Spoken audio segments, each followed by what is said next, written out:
sistemas de contratación pública en Latinoamérica, lo hecho y lo que queda por hacer. Estará con nosotros Florencia Ferrer, de manera online, socióloga por la Universidad de Buenos Aires, máster, doctora y PhD por la Universidad de San Pablo, consultora internacional, destacando a la OEA, el BID y el Banco Mundial. Ella ha desarrollado varias metodologías y varios sistemas de indicadores, lo que nos permite construir equipos y entrenarlos de manera ágil y eficaz, garantizando la calidad de los servicios prestados. Colaboró en la implementación del proyecto Compras Públicas Brasil y entre otros. También estará de manera online don Ricardo Salazar, abogado de la Pontificia Universidad Católica del Perú, máster en Contratación Pública por la Universidad de Castilla-La Mancha, también docente universitario. Ha sido presidente del OSCE, antes con su CODE, fue presidente de la Red Interamericana de Compras Gubernamentales e impulsor de la Red Mundial de Entidades de Compras Públicas. Trabaja en Perú Compras y es miembro del Consejo Superior de la Red Latinoamericana de Abastecimiento RLA y miembro del capítulo peruano de la RLA. Vicepresidente de la Asociación Peruana de Derecho Administrativo. Y también contaremos con la presencia a modo de moderador de don Igor Morales, director del Centro de Innovación para las Contrataciones y Abastecimiento Estatal, SICAP, a quien le damos la bienvenida. Don Igor, bienvenido y muchas gracias por haber estado durante todo este primer día con nosotros.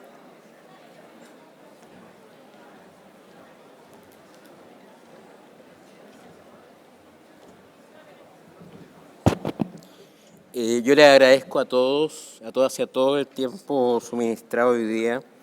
Muy importante, muy valiosa su colaboración. El panel que hoy día se presenta son dos expositores internacionales. Florencia es una de las personas que invocó y ayudó y colaboró en la ley de compra de Brasil y de Chile. Y Ricardo es expresidente de la Red Interamericana de Compras Estatales. Así que espero los quienes estén acá presentes puedan conocer lo que de ellos. Y mañana tenemos una jornada bastante importante porque además vamos a hablar, además de las mujeres, vamos a hablar de Estado Verde, vamos a hablar de analítica de datos y vamos a hablar de gobierno abierto. Muchas gracias. Florencia, bienvenida. Adelante, te escuchamos. Muchísimas gracias, es un enorme placer estar con ustedes. Igor, muy agradecida por la invitación y por el desafío de pensar este tan provocador asunto, ¿no? O sea, qué es lo que hicimos y qué es lo que hay por hacer. Solo me gustaría estar segura de cuánto tiempo tenemos para cada exposición.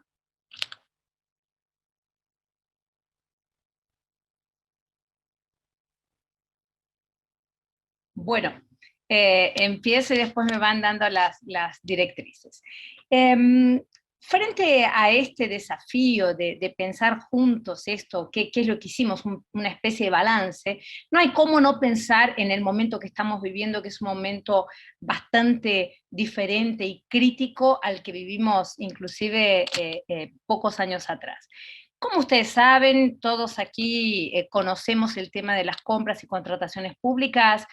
Cuando hablamos del gasto con adquisiciones gubernamentales, sabemos que esto alcanzó 13 billones de dólares estadounidenses en todo el mundo, lo que significa alrededor del 15% del Producto Bruto Mundial. Esto en 2019. Claro, frente a lo que fue la pandemia, nosotros comenzamos a enfrentar como Estado desafíos completamente diferentes a los que habíamos enfrentado pocos años atrás.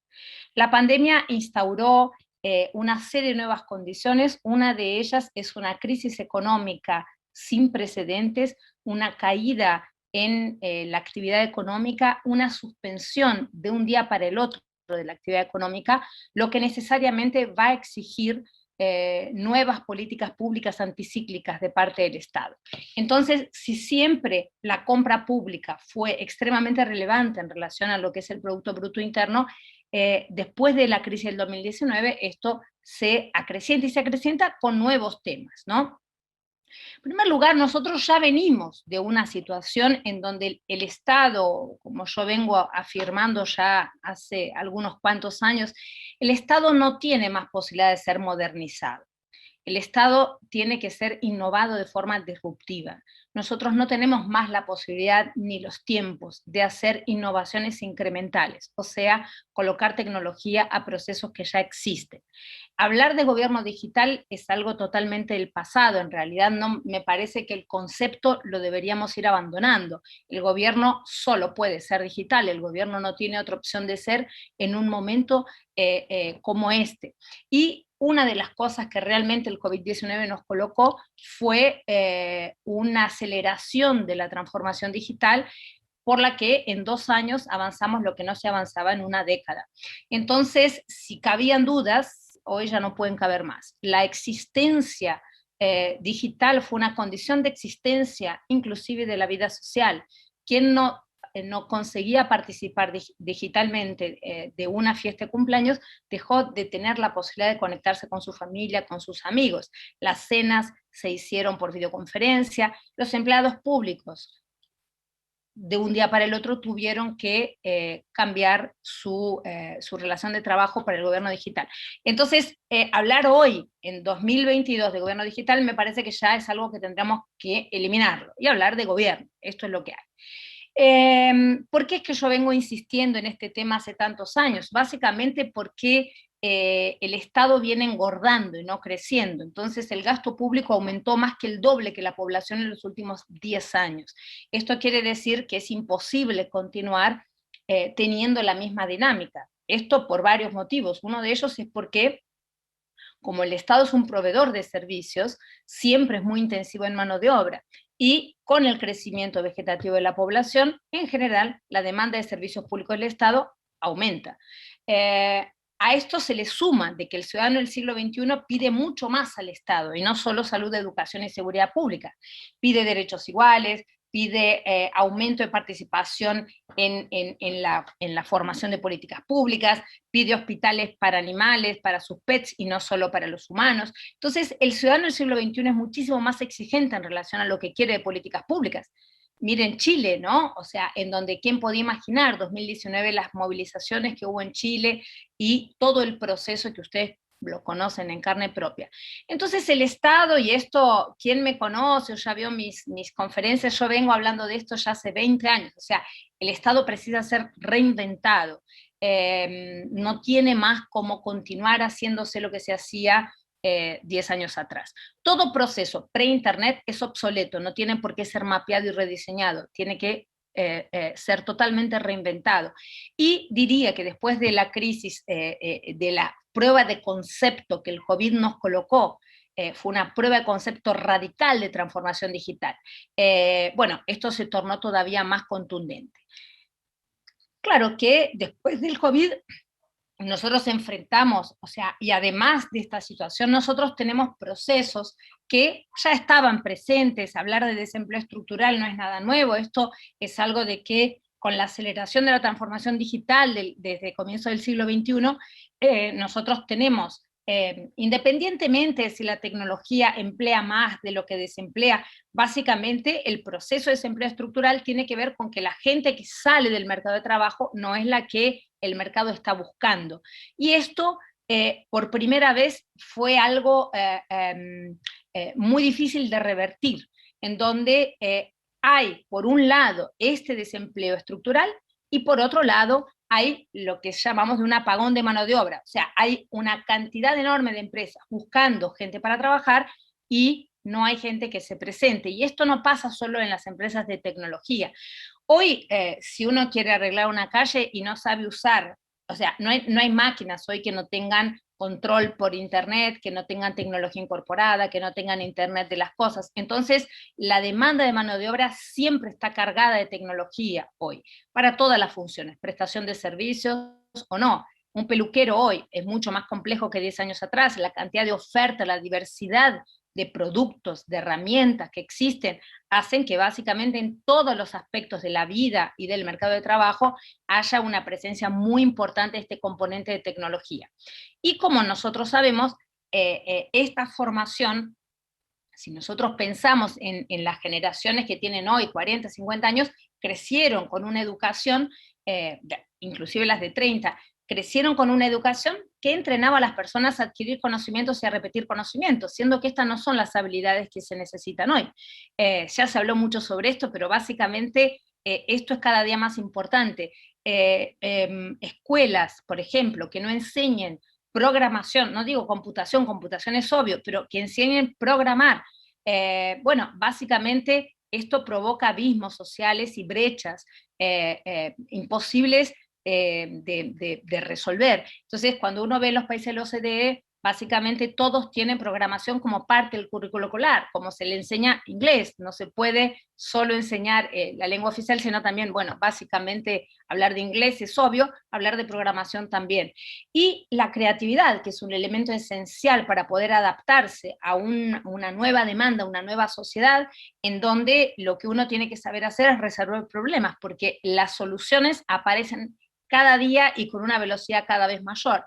Esa creatividad que se desarrolla cuando uno tiene música, cuando uno tiene arte en la escuela, todas estas son las cosas que van ahondando la brecha y que hacen que una parte importante de la sociedad no consiga entrar en la demanda de mercado de trabajo actual. Entonces, hay desempleo y hay demanda de empleo. Por esto, la importancia de una política anticíclica de parte del gobierno. Por otro lado, nosotros sabemos que hay desafíos enormes y ya pautados en donde la producción económica global, manteniendo las condiciones actuales, crecerá más o menos cerca de 3% por año hasta 2050, duplicando el tamaño de la economía global alrededor de 2037 y casi triplicándola en 2050. Claro que si nosotros tenemos este crecimiento en el actual estándar de producción y de consumo, básicamente no tendremos planeta. Entonces, no es una cuestión meramente de opción. O sea, me parece que este debate que durante años tuvimos de que lo principal de una economía es el crecimiento, me parece que hay que repensarlo cada día más. Lo que necesitamos es una distribución mejor, lo que necesitamos es condiciones de equidad mayores, pero definitivamente el crecimiento al ritmo que se viene teniendo, y más todavía en los países desarrollados, no es sostenible, porque no hay planeta que soporte este tipo de crecimiento. A eso le sumamos lo que son las condiciones, digamos, digamos, estoy colocando esto y a donde quiero llegar es que no recuerdo cómo está el caso de Chile, pero digamos, en el caso de Brasil, donde yo vivo, nosotros tenemos aproximadamente 10% de las compras que siguen políticas de green procurement de Brasil con mucha suerte. La mayor parte de los estados no llegan a 10% de las compras con estos criterios de sostenibilidad. O sea, quiere ver con el proceso total del descarte, de la vida útil. Entonces, básicamente, me parece que nosotros tenemos que tener agendas en donde 100% del consumo del gobierno sea sostenible, porque si el gobierno da el ejemplo, ¿quién lo dará? Y parte de ese consumo sostenible tiene que ver con reducir el consumo. Esto me parece que todos los que somos conscientes y que estudiamos este tema de lo que es el calentamiento global, etcétera, repensamos cada día más lo que estamos consumiendo y estamos dejando de consumir, no solo sustituyendo, sino dejando de consumir. Hay cosas que no tiene sentido que continúen de esa forma. Entonces me parece que esta es otra presión que está muy clara, ¿no? Cerca del 40% de las tierras agrícolas están seriamente degradadas y a partir alrededor del año 2025, 2 de cada 3 personas vivirán en regiones con problemas hídricos. Ustedes me dicen, ¿qué tiene que ver esto con el tema de abastecimiento de compras públicas? Todo, porque básicamente el Estado existe para tener políticas anticíclicas, para provocar una equidad mayor de ingresos y para provocar un desarrollo sostenible. Entonces, estas variables, si nosotros ya vemos que hace más de 20 años, 30 años, venimos con una crisis estructural del Estado, en donde el Estado entrega poco, entrega caro, en donde engorda pero no crece, a lo que se le suma un ciudadano en el siglo XXI cada día más consciente y más exigente de participar en la formación de políticas públicas, en el monitoreo de las políticas públicas, en la decisión de cuáles políticas públicas. A esto se le suman condiciones estructurales que se agravan a cada día. Por un lado las ambientales y, claro, las sociales, que venimos colocando. El aumento de la pobreza no tiene precedentes. En América Latina estamos viviendo un retroceso de prácticamente 30 años en relación a los números de la pobreza. Y esto el resto del mundo también está sufriendo consecuencias altas de lo que es el aumento de la pobreza post-COVID. Otra situación crítica y para la que el Estado tiene que tener medidas anticíclicas. 463 millones de niños no pudieron acceder a programas de aprendizaje remoto. Por eso, esto acentuado por el momento de la pandemia. En México, la proporción de estudiantes que no pueden leer un texto simple aumentó de una forma asustadora durante la pandemia. Y esto en todos lados. Aumentó 15 puntos porcentuales en el caso de los alumnos con nivel socioeconómico alto y 25 puntos porcentuales en el caso de los alumnos con nivel socioeconómico bajo. Esto quiere decir que la pandemia no trajo nada, algunas cosas nuevas sí trajo, lo que trajo aquí fue una aceleración de la brecha y una exigencia de políticas eficientes y eficaces de parte del Estado para donde el Estado es esencial, que es seguridad, salud, seguridad pública.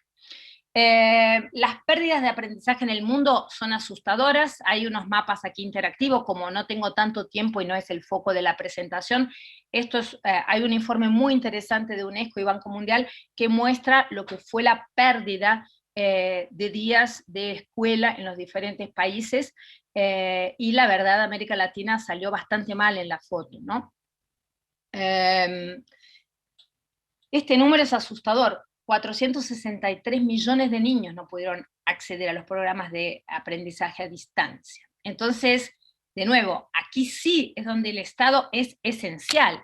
Si el Estado no actúa en esto, nosotros vamos a tener un aumento de la desigualdad y de la pobreza, porque como ustedes saben, el principal indicador que lleva a la pobreza es la educación, ¿no? No es la comida. Entonces, si nosotros no revertimos esto ahora, y ahora quiere decir en los próximos 2 años, porque un año perdido en la escuela para un adolescente o un adulto no es tan relevante. Para un niño de 2 a 5 años de edad es crítico, nunca más se recupera, él no lo va a conseguir recuperar, entonces a esto se tiene que dedicar el Estado, no a sellar papeles, no a reproducir procesos que tienen 10 o 20 años de antigüedad.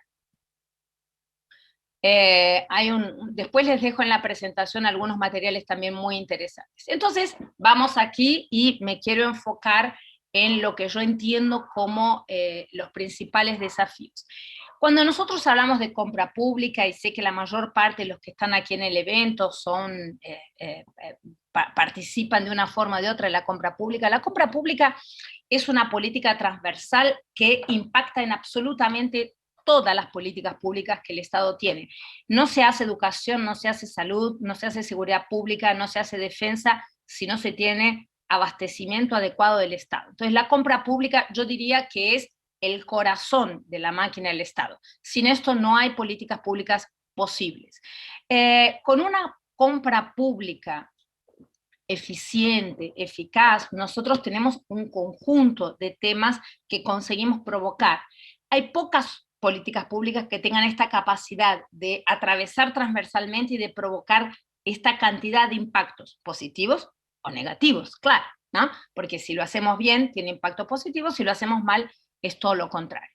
Entonces, cuando nosotros pensamos en lo que es los principales desafíos, yo diría que, y trayendo aquí lo que fui colocando como desafíos, si el Estado toma la decisión de contratar para las nuevas escuelas, hospitales, para todos los aparatos públicos, tejados verdes o sistemas de retrofit para disminuir la necesidad de calefacción o de refrigeración de ambientes, básicamente con esto provoca una caída considerable del precio provoca la capacidad de aumentar la escala de industrias enteras. Entonces, que el Estado deje de comprar una cosa y pase a comprar otras, puede provocar cambios digamos, escalonados y de alto impacto en la sociedad. Les doy un ejemplo. En uno de los trabajos, cuando se empezó aquí a hablar, ¿no?, de la compra sostenible, unos 20 años atrás, uno de los estados en los que estábamos trabajando decidió dejar de comprar papel alcalino. A mí, si las palabras a veces me equivoco, después de 30 años de Brasil, a veces se me escapan algunas palabras en español, no sé si está correcto. Papel alcalino, papel blanco, se dejó de comprar papel blanco y se pasó a comprar papel reciclado. ¿Qué fue lo que pasó con eso? Se agotó todo el papel reciclado del mercado y las empresas, que no quieren perder dinero, usaron el papel blanco, lo reciclaron para poder abastecer al Estado. Entonces ustedes ven como inclusive una muy buena decisión, una buena acción puede provocar exactamente lo opuesto. Además, en ese caso, me contrataron, hicimos una serie de estudios, ahí descubrimos que básicamente, ok, el papel reciclado es más interesante desde ya por varios factores que el papel alcalino, pero todo depende de si hay capacidad de entrega de parte del mercado, y por otro lado, él utiliza una cantidad mucho mayor de tinta de impresora que lo que requiere el papel alcalino. Por lo tanto, si nosotros hacemos el análisis del costo total ambiental, no solo económico, en realidad imprimir en papel reciclado es más perjudicial para el ambiente que en el papel alcalino. ¿Y ahí cuál es la solución? Bueno, básicamente dejar de imprimir. Por eso es que lo que importa es caminar, o sea, no es simplemente tomar medidas que aparentemente son más interesantes, sino hacer verdaderos análisis de lo que en primer lugar se puede dejar de consumir. Me parece que lo principal que tenemos que hacer como ciudadanos, como Estado, es repensar todo el tiempo qué es lo que no necesitamos consumir más, porque provoca un impacto ambiental que el planeta no tiene cómo pagar. Entonces, esto se repite en varias cosas. Años atrás, los gobiernos tenían flota propia de vehículos, de ambulancias, ¿no? Bueno, después hubo, claro, todo un proceso en el cual se pasó a tercerizar la gestión de la flota, de vehículos. Y básicamente, de nuevo, ¿no? Me parece que la mirada del repensar, es decir, a ver, ¿realmente necesitamos tener vehículos, sean propios o tercerizados? Entonces, por ejemplo, decisiones que se tomaron aquí, tanto en el gobierno federal como en varios estados brasileños, fue contratar equivalente a lo que serían aplicaciones como Uber o como otras aplicaciones para todo lo que era locomoción de las áreas medio del gobierno. Entonces se dejó de comprar vehículos, de alquilar vehículos, de hacer gestión de flota y se pasó simplemente a reducir la cantidad de servicios, asociado también a un aumento considerable de lo que eran las reuniones virtuales. Esto antes de la pandemia. Entonces, estos son algunos ejemplos de lo que es este repensar indispensable de la compra pública. Necesita comenzar en la reducción del consumo, en la reducción consciente, claro, no es que quiero dejar de consumir agujas o vacunas, no, claro que no. Estamos hablando siempre de que el papel esencial del Estado es entregar políticas públicas que el ciudadano quiera, necesite y el Estado sea el mejor prestador de servicios. En estas actividades, esto es esencial que el Estado participe. En sellar papeles, recaudar impuestos, hacer el proceso de compra pública, me parece que el Estado no es esencial. El Estado es esencial en otras cosas. Y ustedes me van a decir, ¿qué está diciendo esta señora en un evento de compras públicas? Bueno, justamente, por ejemplo, decisión que se está tomando en varios países de la OCDE, inclusive Ucrania era la mejor práctica que teníamos, o sea, continúa siendo la mejor práctica, pero bueno, básicamente están en un momento políticamente tan complicado que obviamente se descontinuó, pero básicamente Ucrania tomó una decisión ya muchos años atrás, unos 6, 7 años atrás, de ejecutar toda la compra pública con marketplaces privados. el equivalente al Mercado Libre, al Amazon, etcétera, etcétera. Básicamente entendieron que ellos estaban en un circuito importante en donde la corrupción les consumía un tiempo considerable, y eliminar la corrupción, prevenir la corrupción. Entonces, básicamente se tomó la decisión de pasar a usar simplemente un portal en donde se utilizaba solo los marketplaces privados, solamente los marketplaces privados. ¿Por qué? Porque se consideró que básicamente ellos tenían mecanismos de prevención de fraude muchísimo más eficientes que cualquiera que tenga el sector público, tenían mayor incorporación de tecnología, tenían mecanismos de actualización de catálogos, de precios mucho más eficientes, y retiraban estas actividades de parte de los empleados públicos. Entonces, básicamente se utilizó esto. Corea también usa una buena parte de su compra pública utilizando los marketplaces privados. Entonces, si uno va a comprar una computadora, no entra en el portal de compras del Estado, sino que básicamente entra en los portales directamente, obviamente que con criterios en los cuales primero hay un espacio, digamos, hay un proceso interno que sigue a las normas del Estado. Se cambiaron las reglas que exigiesen algo muy específico, pero básicamente el Estado pasó a tener que comprar pagando con tarjeta de crédito, que es una de las características del marketplace, teniendo que pagar adelantado, porque así funcionó Marketplace. Entonces hubo que hacer varios cambios en el marco legal, pero básicamente se entendió que el costo-beneficio era mucho mayor. Entonces el uso de Marketplace privados para hacer buena parte de las compras públicas, me parece que este es un mecanismo de pensar fuera de la caja.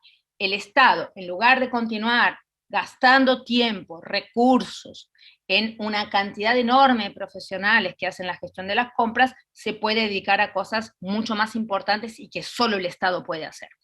Ese es uno de los ejemplos que se puede dar. La utilización, por ejemplo, yo el año pasado di una conferencia solo enfocada en blockchain, soy una fanática del uso de blockchain para sector público, pero de esta vez el desafío que me colocaron fue otro, entonces por eso el foco de la presentación es otro. Después podemos hablar un poquito más también sobre blockchain. Pero básicamente lo que sí me parece importante es dar el mensaje de que lo que el Estado precisa hacer en relación a las compras públicas es repensar todo lo que está haciendo. Es entender qué efectivamente tiene que seguir comprando y lo que puede dejar de comprar. Qué actividades puede realizarlas en alianza con el sector privado, con organizaciones del tercer sector, con universidades, y retirar actividades que el sector privado, la sociedad civil las hacen mejor que el Estado, y dejar que la sociedad civil las pueda resolver. Y esto tiene que ver con este ítem que coloco aquí de reducción del consumo global, que me parece que es un tema central.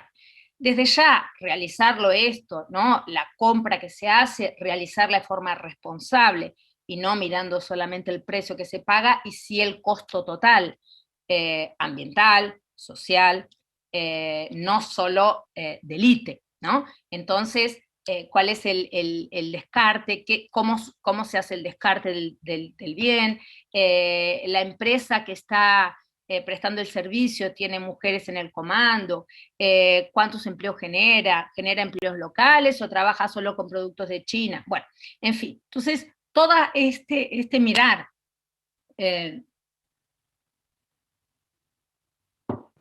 no solo de la Florencia, gestión estratégica.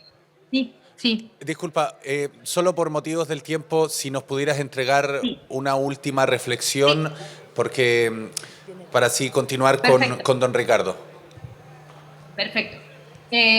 Bueno, si tengo que resumir, yo diría, soy bastante pesimista en relación a lo que hemos hecho, o sea, hasta ahora me parece que le estamos debiendo mucho a la sociedad. Me parece que lo que hicimos en general es aumentar la madurez digital de las licitaciones, solo de las licitaciones.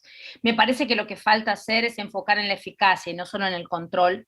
Me parece que necesitamos tener el proceso entero de abastecimiento del Estado con esa misma madurez que tenemos en las licitaciones, pero para toda la cadena, para todo el ciclo completo de la compra. Me parece que tenemos la obligación de simplificar marcos regulatorios. Son tan complejos, con tantos detalles, que básicamente aquí reside que no consigamos tener eficacia en la compra pública, que tengamos muchas licitaciones desiertas, etcétera, etcétera. O sea, que usemos el tiempo del Estado en cosas que no dan resultado. Me parece que tenemos que sacar el foco del ámbito jurídico y colocarlo en el de gestión, efectivamente. El tema de la compra pública es un tema de gestión pública y no solo de control y combate a la corrupción. Me parece como fundamental pensar out of box, pensar en lo que son todas estas tecnologías disruptivas que están aquí al alcance de la mano. Hablar de blockchain, eso es hablar de presente, no es hablar de futuro. No tenemos cómo no incorporar tecnologías disruptivas con esto. Dejar que las máquinas hagan lo que saben hacer mejor que los humanos. Entonces, toda esta fase de controlar, bueno, las máquinas son mucho mejores, por lo tanto hay que automatizar de una forma mucho más radical. Y bueno, nada más, les dejaba esta reflexión de uno de los últimos informes del Banco Mundial. Sí, detener el despilfarro podría liberar al menos 1 billón al año para encaminar a las economías hacia un desarrollo verde, resiliente e inclusivo. Este es el desafío de la compra pública y no aumentar el marco regulatorio. Muchísimas gracias. Nosotros te damos las gracias, Florencia, y nos quedamos también con una reflexión de replantearnos el consumo, como bien lo dijiste. Florencia Ferrer, socióloga de la Universidad de Buenos Aires. Vamos a continuar con don Ricardo Salazar, que también nos acompaña de manera online, abogado de la Pontificia Universidad Católica del Perú, máster en contratación pública por la Universidad de Castilla-La Mancha. Trabaja en Perú Compras, es miembro del Consejo Superior de la Red Latinoamericana de Abastecimiento y miembro del capítulo peruano de la RLA, vicepresidente de la Asociación Peruana de Derecho Administrativo. Don Ricardo, bienvenido, muchas gracias por estar el día de hoy con nosotros. Adelante. Muchas gracias. Quisiera saber si se ve la presentación. Sí. ¿Sí? Perfecto. Muy amable. Bien, en primer lugar agradecer la deferencia y la invitación, felicitar a todos los organizadores, organizadoras de este extraordinario evento. Las exposiciones hasta hoy todas son muy retadoras. Me ha encantado mucho la última, la de Florencia, sobre todo con el mensaje de la necesidad de reinventar los modos en que se hacen las cosas para el cumplimiento de las finalidades públicas que tiene el Estado y en general la comunidad. En ese escenario voy a compartir una visión panorámica de la contratación pública en el Perú, en materia de bienes, servicios y obras, mostrando lo que hemos avanzado, el punto en que estamos y cuáles son las tareas a futuro que nos hemos propuesto. Y, lógicamente, por razones del tiempo y en razón a que diversas de las exposiciones ven temas específicos, voy a mencionar aquellos puntos clave de cada uno de los temas que están en un escenario ya discutiéndose a nivel de toda Latinoamérica y por supuesto que en el Perú también, sobre los temas que tenemos que tener en cuenta cuando hablamos de los contratos públicos ahora. Lo primero, en el caso peruano, es que luego de mucho esfuerzo hemos llegado a un consenso sobre cómo entender al contrato público, en el entendido de que estamos, como todo contrato en general, ante un acuerdo de dos o más partes para crear una relación jurídica patrimonial, pero que tiene como característica esencial que por lo menos una de las partes que lo celebra es una entidad de la administración pública. En ese sentido, el contrato público va a vincular a una entidad ejerciendo poder, función administrativa del poder y con unas finalidades públicas de por medio, y a un privado que ejerce su libertad acotada a las reglas del contrato público, o también la contratación se celebra con otra entidad pública que también ejercerá poder. Entender lo que esto implica es fundamental para poder diseñar todo régimen contractual público, porque hay ciertos límites y, por supuesto, también muchas posibilidades de acción, siempre y cuando tengamos en cuenta la esencia del contrato público.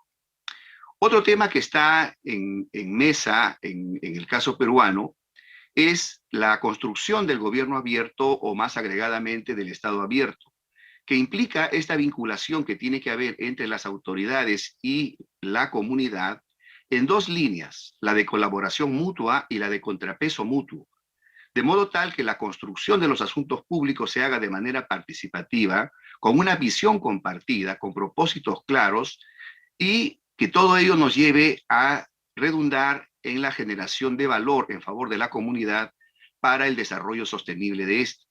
La contratación pública, como bien lo ha señalado Florencia, se ubica dentro de este escenario de vinculación entre las autoridades y la comunidad. Y en ese sentido, hay un reto enorme que en Perú también lo estamos abordando sobre cómo vincular la contratación pública con la construcción de gobierno abierto y de Estado abierto.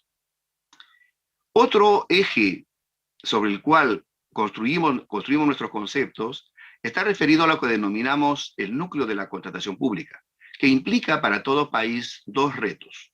El primero, cómo lograr que para el contexto específico de cada país, en sus dimensiones tanto interna como entre su relación con el mundo, se logre un ambiente confiable, eficiente, eficaz, transparente, con reglas claras, con actitudes claras, para que cada contrato público celebrado entre una entidad pública y una persona privada o entre dos entidades públicas redunde en una relación ganar-ganar.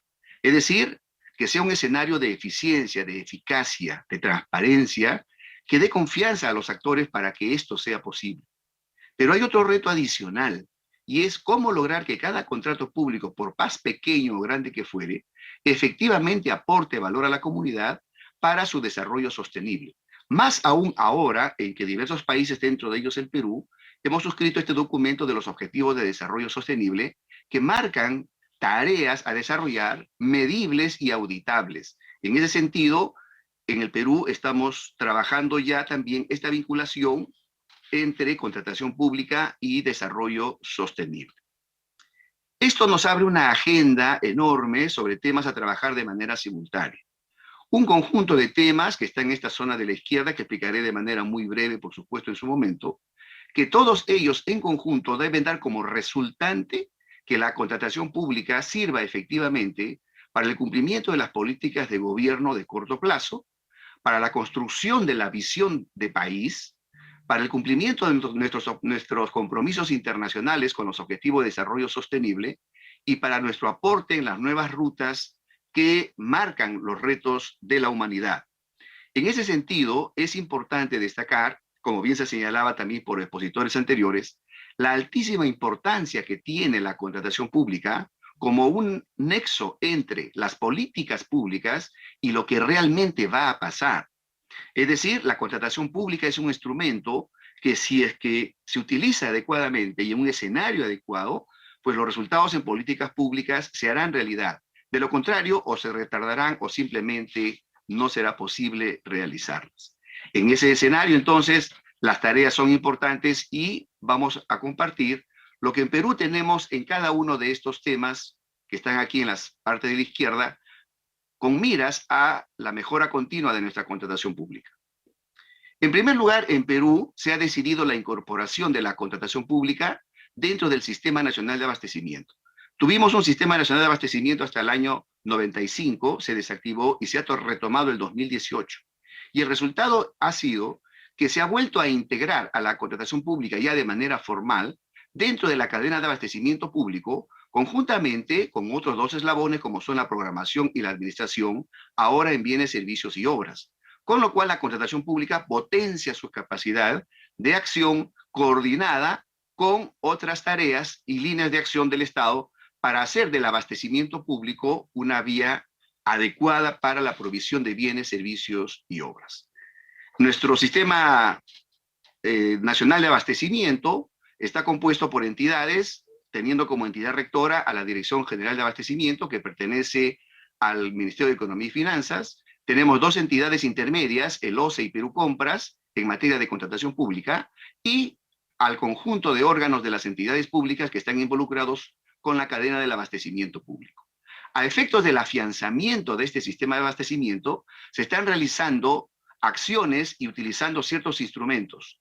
Uno de ellos es el impulso del Sistema Informático de Gestión Administrativa, que a manera de plataforma de plataformas va a integrar todo lo existente en materia de plataformas para el abastecimiento público. Hay plataformas que han ido yendo separadamente de programación, de contrataciones y de administración de bienes, servicios y obras. Ahora todo eso interoperará y todo eso estará vinculado a este gran sistema informático de gestión administrativa. También se está trabajando el catálogo único de bienes, servicios y obras para generar uniformidad en la catalogación y para fomentar la previsión se está fomentando la elaboración de cuadros multianuales de necesidades con horizontes no menores a 3 años. En cuanto al orden jurídico, en el tema jurídico, la opción ya doctrinaria más aceptada es que la contratación pública desde el punto de vista jurídico responde al área del derecho administrativo. Es decir, es un componente del derecho administrativo. Es permeable a la aplicación de políticas públicas en favor de temas de MIPES, de sostenibilidad, de derechos humanos, etc. Es decir, todo el desarrollo sostenible también puede canalizarse en varios aspectos a través de las contrataciones públicas. Y se es consciente que hay un encuentro entre el derecho administrativo nacional y el derecho administrativo global. En el Perú hemos decidido establecer en nuestra ley principios expresos sobre contratación pública y sobre abastecimiento público, en una fórmula en la que se expresan determinados principios con su contenido básico, pero se abre también la posibilidad de que se apliquen otros principios no expresados pero existentes. Esto ha permitido uniformar el modo de entender los principios, su contenido y lo que se puede hacer con la utilización de estos principios. Nuestro régimen contractual público tiene dos componentes, una normativa básica y una normativa paralela. La normativa básica regulada por 4 normas que nos señalan los objetos contractuales, la contratación en acción, las entidades del sistema de abastecimiento y el enlazamiento de la contratación pública con el abastecimiento público. La estrategia de Perú es tender a una unificación normativa, tener un solo cuerpo normativo que nos señale principios y procedimientos básicos para todos, procedimientos especiales para situaciones especiales, pero tendiendo a la unificación normativa. Es inevitable tener normas paralelas, pero lo que se está haciendo es extraer las mejores lecciones de las normas paralelas e incorporarlas al régimen general, de modo que tengamos un solo gran cuerpo normativo como vocación. Es probable que exista alguna normativa paralela, pero la idea es que sea la menos posible. Y también, a partir de los procesos de integración económica en el mundo en los que participamos, estamos notando la necesidad de afinar este encuentro entre el derecho administrativo nacional y el derecho administrativo global en materia de contratos públicos, y existen en esta línea diversas investigaciones a efectos de determinar el mejor modo de ese enlazamiento. Para efectos de la contratación pública, en cuanto a su mejora continua, hay varias líneas de acción que estamos desarrollando. Por un lado, en cuanto a la formación de los contratos públicos y al modo como se desarrollan los contratos públicos, hemos enfatizado durante los últimos 20 años mecanismos para incrementar la calidad de la contratación pública y también, en paralelo, para controlar los riesgos en las 3 fases de la contratación. Estos han sido los 2 ejes de todas las acciones que se han desarrollado durante los últimos 20 años. Algún reflejo de ellos son, por ejemplo, la diversificación de los métodos de contratación, en que además del método clásico, tenemos la subasta inversa electrónica y el catálogo electrónico de acuerdos marco. Y la tendencia es a trasvasar todo lo que sea posible desde el procedimiento clásico hacia la subasta inversa electrónica y al catálogo electrónico de acuerdos marco, por los extraordinarios resultados que se van obteniendo en esta materia, sin perjuicio de lo cual estamos explorando y ya aplicando algunos mecanismos como los contratos colaborativos tipo NEC, que ya se están utilizando en varios tipos de obras y también de bienes y servicios, y que han tomado muy buen vuelo para efectos de la implantación de estos esquemas también en el ámbito de la contratación. Es decir, la idea es diversificar los mecanismos de contratación de modo que se utilicen aquellos que sean más congruentes con las necesidades de la contratación. Ya no adherir a un solo tipo de contratación, sino abrir a todo cuanta modalidad sea necesaria, pero lo importante es que cumplan con la finalidad y que en todos los casos sí el mínimo no negociable sea la eficiencia, la eficacia y especialmente la transparencia. Adicionalmente, se están trabajando las líneas como las homologaciones en bienes, servicios, y también se está pensando hacer en obras, porque esto favorece la implantación del acuerdo marco, de la subasta inversa electrónica, sin perjuicio de que también mejora condiciones para los procedimientos clásicos. Asimismo, utilizamos las herramientas de las compras corporativas, es decir, las compras conjuntas entre entidades, una de las cuales son facultativas, en que las entidades se juntan para comprar juntos, para comprar de manera agregada, Y también existe la modalidad obligatoria que está en muy poco uso hasta hoy. Más se utiliza la facultativa, pero con interesantes resultados en el aprovechamiento de la economía de escala. Asimismo, trabajamos esquemas de encargo de procedimientos contractuales, usualmente desde la etapa preparatoria hasta la fase del otorgamiento de la buena pro, y ya cada entidad firma el contrato respectivo, cada entidad encargante firma el contrato respectivo. Lo importante en esta materia es que hay experiencias muy interesantes de encargos, sea de una entidad a otra entidad en general, o de cualquier entidad del Estado a Perú Compras, que es la entidad que también tiene dentro de sus atribuciones el de tramitar compras por encargo. En cuanto a la contratación pública digital, es una apuesta de Perú, como lo hacen en todos los países ya en el continente, y hemos desarrollado el sistema electrónico de contrataciones del Estado y tenemos también aplicativos que administra Perú Compras, el SEACE lo administra el OCE, los aplicativos de Perú Compras son básicamente para subasta inversa, acuerdo marco, compras corporativas, contrataciones por encargo, y el OCE básicamente para el tema clásico. Estos sistemas interoperan entre sí y se están integrando a ese gran SIGA, ese gran sistema informático de gestión administrativa que sobre la base de la política de datos abiertos se está desarrollando y está impulsando en el Perú. Sabemos que existe una tarea enorme para lograr conectividad de acceso a las tecnologías en el país. Todavía hay zonas del país que no tienen acceso a Internet o si lo tienen es todavía muy débil. Y en tema de conectividad también tenemos una amplia tarea. Pero sin embargo, en lo que tenemos hoy, ha sido posible, por ejemplo, asumir sin problemas el reto del COVID a través de las contrataciones públicas durante el periodo en que esto ha operado.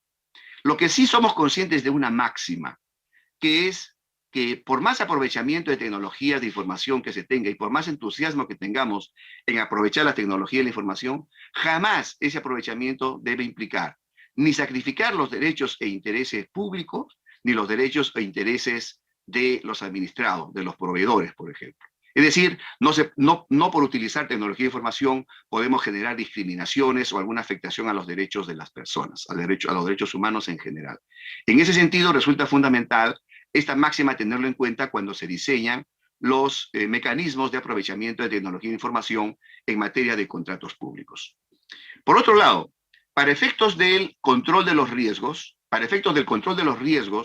se está trabajando mucho la incorporación del control de riesgos en nuestra normativa. Ya tenemos norma expresa sobre el tema. Se está trabajando en las homologaciones, como ya señalé, que acotan la discrecionalidad de las entidades. El cotizador electrónico, que disminuye los riesgos de sobrevaluaciones o subvaluaciones cuando se va a las compras públicas. Las bases estandarizadas, ¿no?, en la línea que nos habló Paula, en esta materia también. Incorporamos las consultas y observaciones como mecanismos de protección de los derechos de los proveedores. En el caso de las consultas, su derecho a que las reglas de mercado sean claras. En cuanto a las observaciones, su derecho a que las reglas sean jurídicamente válidas. Son mecanismos, sobre todo el de observaciones, de impugnación a bases que permiten reorientar cualquier desviación que hubiera en las bases.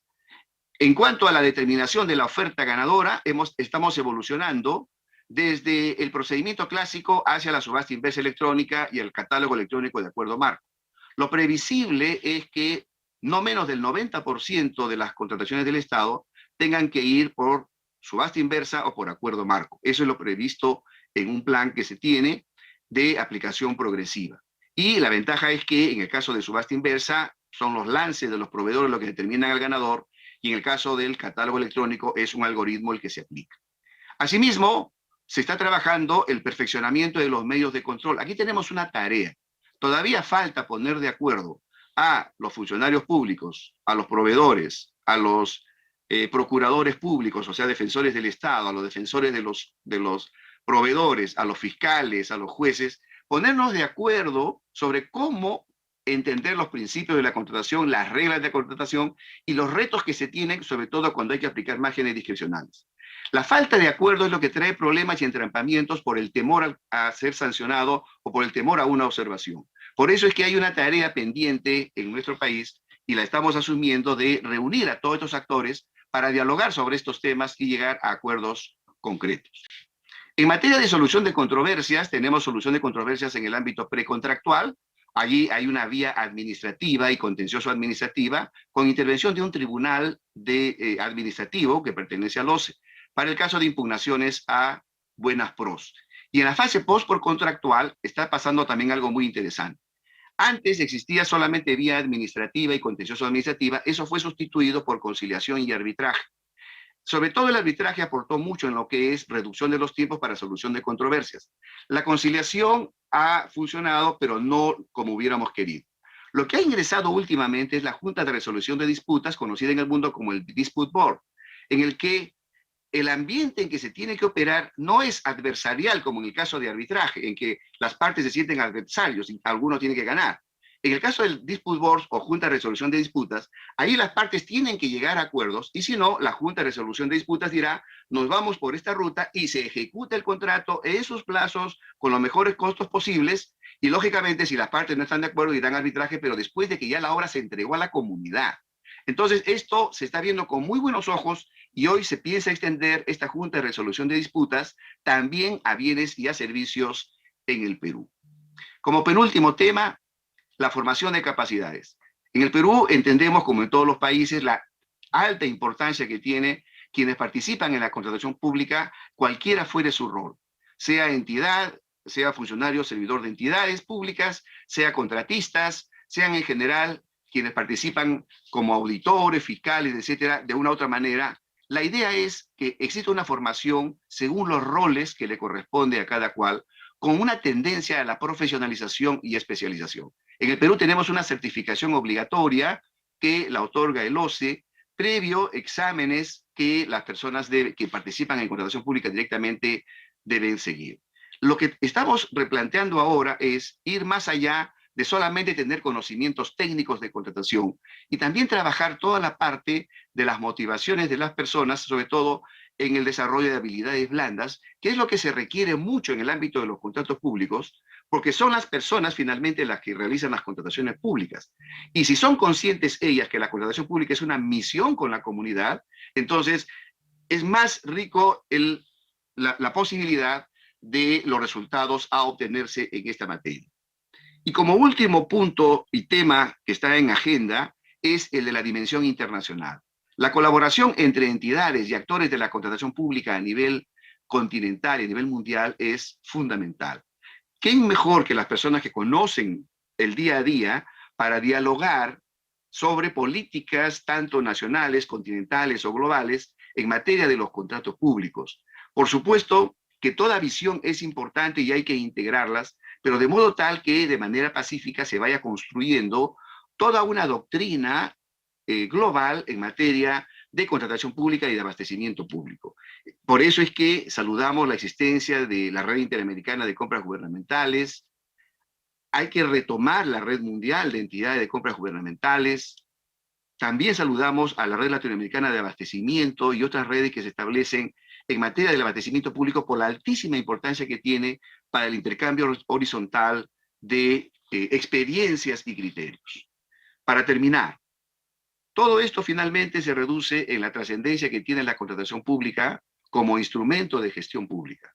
Pero tenemos que ser conscientes que la gestión pública finalmente es trabajo de personas en favor de personas, trabajo de seres humanos en favor de seres humanos. Participar en la contratación pública implicará, por tanto, que toda persona, sea funcionario público, contratista u otro actor, tiene que saber que hay una misión allí con la comunidad, con personas concretas. Tras cada contrato público hay niños, niñas que necesitan comer, que necesitan crecer, jóvenes que necesitan consolidarse, adultos que necesitan también desarrollarse y personas de tercera edad que merecen nuestra gratitud. Hay seres humanos detrás de cada contrato público.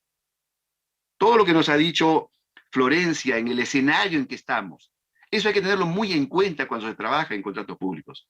Razón por la cual el abastecimiento público y la contratación pública tenemos que desarrollarla con un sentido de misión en favor del desarrollo sostenible, teniendo al ser humano como centro de toda esta actividad.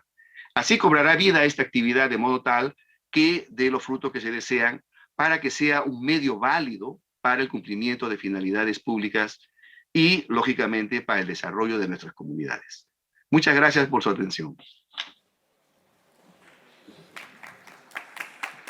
Muchas gracias, don Ricardo Salazar. Sobre todo nos quedamos con esta última reflexión, nunca perder el foco de cuál es el final, ¿no?, de todos los esfuerzos que hacemos durante las compras y todo lo que hacemos en mercado público. Muchas gracias, don Ricardo Salazar, por haber estado el día de hoy de manera online con nosotros, entregándonos esta interesante información para finalizar nuestra primera jornada.